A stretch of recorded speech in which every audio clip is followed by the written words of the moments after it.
آخر میں بات چلی تھی فلسطین کے حوالے سے، تو میں اس مدعے کو دوبارہ ریمائنڈ کرانا چاہ رہا ہوں کہ ابھی پاکستان میں بھی ریسنٹلی پی ایس ایل کے میچز کے حوالے سے کچھ آڈینس کے اندر انکلوجر کے اندر بڑی بدنظمی دیکھنے کو آئی ہے، کہ جس کے اندر دکھایا گیا کہ کوئی آڈینس سے جو ہے وہ فلسطینیوں کے جھنڈے چھینے گئے، regardless of any national base conflict, یا کوئی کسی ریاست کی طرف میں اشارہ نہیں کر رہا کہ یہاں پہ صحیح ہو رہا ہے یا وہاں غلط ہو رہا ہے. I am speaking from Islamic perspective, اور بینگ اے امتی میں بات کر رہا ہوں کہ فلسطین اسپیسیفکلی غزہ کے اندر جو معاملات چل رہے ہیں، اس کے مسئلے نے، یہ بات میں نے پہلے بھی کئی بار کی ہے، آج میں آن ریکارڈ دوبارہ اس کو لانا چاہوں گا کہ یہ وہ مسئلہ ہے جس نے عامر بھائی، اتحاد بھائی، اطہر بھائی، یہ وہ مسئلہ ہے جس نے کھرے کو کھوٹے سے الگ کر دیا.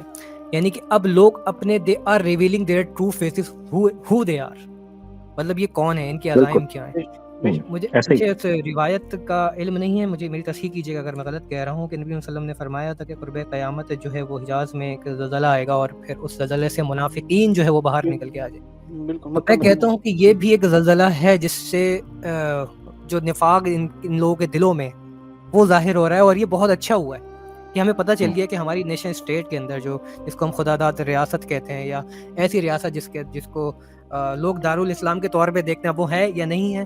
That's a very different topic, that's a very political topic. لیکن لوگ اس کی طرف ریفر کرتے ہیں کہ ہم مسلم میجورٹی کنٹری، اس کے اندر اگر اس طرح کی سچویشن ہے تو یہ ہمارے لیے، میں کہوں، باعث بلیسنگ ہے. ہمیں پتہ چل رہا ہے کہ ہمارے اندر کون منافقین بیٹھے ہوئے ہیں، and they are really abusive. تو یہ بہت اچھا موقع ہے. اللہ تعالیٰ از فیسیلیٹنگ اس ود دس اپرچونٹی. جو ہمارے بھائیوں کے ساتھ ہو رہا ہے، they will be rewarded for that. جو غزہ کے اندر ہو رہا ہے، ہم اس کو سپورٹ نہیں کرتے، اور موسٹ ڈیفینیٹلی نہیں کریں گے تا قیامت. جو باتیں میں نے رکھی تھی بالکل آخر میں، کہ ہم سے جتنا ہو سکے، میں بس یہ آخری پوائنٹ رکھ دوں اپنے، کہ ہم سے جتنا ہو سکے ہاتھ کے ذریعے، مال کے ذریعے، اور جو ہے وہ دعا کے ذریعے جو ہم کر سکیں گے ہم کریں گے انشاءاللہ، تاکہ رسول صلی اللہ علیہ وسلم کے جب سامنے ہم کھڑے ہوں گے حوض کوثر پر، تو ہم اپنی اس بیس پہ شفاعت کروا سکیں کہ اللہ، ہم نے یا رسول اللہ، ہم نے ایسا کوئی عمل نہیں کیا جس سے ہمارا یہ ہماری طرف یہ ریفر کیا جائے کہ یہ منافقین میں شامل ہے. تو بس یہ پوائنٹ میں ایڈ کرنا چاہ رہا تھا. جی اطہر بھائی. جی ویسے میں اینڈ پہ پوائنٹ ایڈ کرتا ہوں، اس کے بعد اپنی بات کرتا ہوں. شفاعت تو دور کی بات ہے، یہ جو چھوٹے موٹے ہمیں کام ضروری کرنے تاکہ کم سے کم شکل تو دکھا سکیں. میں یہ جو آخری آپ نے بات کی تھی فلسطین کے حوالے سے، یہاں یہ ضرور بات ہے، اللہ تعالیٰ نے قرآن میں یہ نقشہ کھینچا سورہ انفال میں. جب بھی جنگ لگی ہے نا، جب بھی جنگ ہوئی ہے، تو منافقین آپ کو نا جہاد، جہاں قتال یا جہاد کا ذکر آپ کو قرآن میں ملتا ہے نا، وہیں اسی کانٹیکسٹ میں 2 لائنیں آگے چلے جائیں، 2 آیتیں پیچھے چلے جائیں، منافقین کا ذکر ملتا ہے. کیوں؟ اس کے پیچھے ریزن ہے.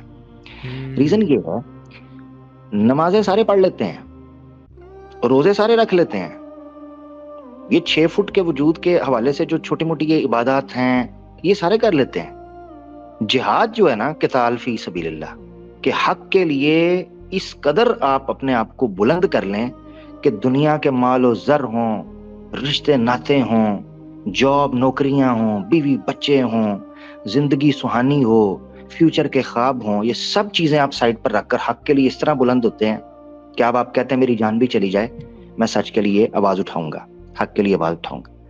یہ وہ ٹائم آتا ہے جہاں پر منافقین، یہ ایک کلائمیکس ہے جہاں منافق چھپا نہیں رہ سکتا. یاد رکھیں، منافقین نمازیں بھی پڑھ لیں گے، منافقین جو ہے نا وہ روزے بھی رکھ لیتے ہیں، منافقین زکوٰۃ بھی دے دیتے تھے، منافقین اس حد تک تھے کہ جناب اگر ان کو کنفرم ہوتا تھا نا، اگر ان کو کنفرم ہوتا تھا کہ یہ جنگ جیت جائیں گے، اس جنگ میں بھی چلے جاتے تھے. یہ قرآن نے نقشہ کھینچا ہے کہ منافقین جنگ بھی لڑتے رہے ہیں. مگر جیسے ہی ان کو پتا چلتا تھا نا کہ اب جنگ جیتنے کے چانسز بظاہر مادی طور پر کم ہو گئے ہوئے ہیں، اس وقت منافق کھل کر سامنے آتا تھا، بہانے بناتا تھا، سامنے آتا. یہ نقشہ کھینچا ہے. اب قرآن میں سورہ انفال میں اللہ تعالیٰ نے نقشہ کھینچا تھا کہ اللہ تعالیٰ جہاد کا حکم اس لیے، یا پریشانیاں تم پر جب آتی ہیں اس لیے آتی ہیں جہاد کے میدان میں، تاکہ اللہ تعالیٰ کھرے کو کھوٹے سے الگ کر دے اور تم میں سے شہداء کو چن لے اور منافقین کی چھانٹی ہو جائے. یہ سورہ انفال کے در نقشہ کھینچا ہے. تو یاد رکھنا چاہیے کہ آج پوری دنیا کے اندر پتہ چل رہا ہے کون اسلام کے لیے کھڑا ہوتا ہے، آواز اٹھاتا ہے، اور کون یہ بڑے بڑے آپ کے ملک ہیں، راشٹر ہیں، کون انسانیت کے لیے، عدل اور انصاف کے لیے آواز اٹھاتا ہے. یہ فیصلہ کرنا اب عام لوگوں کے لیے مشکل نہیں رہا. اسے کہتے ہیں فرقان پیدا کرنا، کھرے کو کھوٹے سے الگ کر دینا. ساری دنیا کھلی آنکھوں کے ساتھ دن دہاڑ جس طرح سورج چڑھتا ہے دیکھ سکتی ہے کہ کون لوگ ہیں جو وہن کی بیماری میں مبتلا ہو کر منافقوں کا کردار ادا کر رہے ہیں اور کون ہے کہ جو حق کے رستے کے اوپر نکل کر اپنی جانوں کی بازی لگانا چاہتے ہیں. بے شک یہ پتہ چل جائے گا کون لوگ ہیں. یہ بہت آسان ہے اور اس میں سارے ہیلے بہانوں کو اللہ تعالیٰ نے کور کیا کہ منافقین کیا ہیلے بہانے کرتے تھے یا کیا ڈرامے کرتے تھے. خیر، تو آخری بات رمضان کے حوالے سے جو ماشاءاللہ آپ نے اسٹریم رکھی ہے، اس میں یہی چیز کہوں گا، یہ رمضان صرف ایک مہینہ ہے.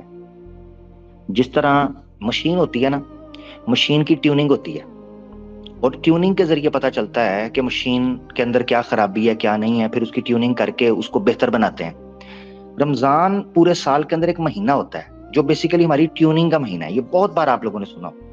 تو اس مہینے کو پورے سال کی طرح جینا ہے. یہ سوچنا ہے کہ یار یہ مہینہ ہے، اب ٹیوننگ کے بعد سال کیسے گزرے گا. پھر اسی طریقے سے ہر سال اس چیز کو اس عزم کے ساتھ لے کر چلیں. تو یہ رمضان ایک مہینہ ہوتا ہے جس میں آپ اپنے بارے میں سوچیں کہ یار ہم نے کس طرح زندگی کو لینا ہے اور اگلے سال کا کیا پلان ہم نے بنانا ہے. اس طرح پھر زندگی لے کر چلیں انشاءاللہ. بھائی یہ تھا. بہت شکریہ. زبردست. Cause your soul is worth more than the dollars and cents. All the money in the world couldn't buy you happiness. Cause verily it is in the remembrance of Allah that hearts do find rest.